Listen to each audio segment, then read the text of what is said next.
In the last section, we put together our multi-client deployment config file.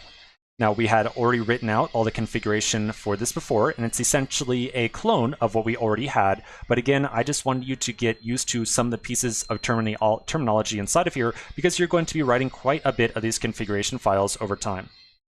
All right, so now that we've got the deployment put together, we're going to start working on the ClusterIP service. You will recall that the previous deployment we had worked on used a NodePort service. So the first thing we're going to do is figure out exactly what a ClusterIP is. All right, so first off, I want you to recall that in the world of Kubernetes, we use a service anytime that we want to set up some networking for an object, such as a single pod or a group of pods that are managed by a deployment.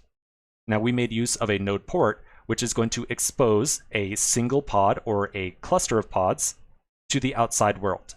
And that's why you and I were able to type in a IP, or specifically the IP for our Minikube virtual machine, and then a port in the 30,000 range. It was completely the NodePort that allowed us to access our running pod inside of our browser.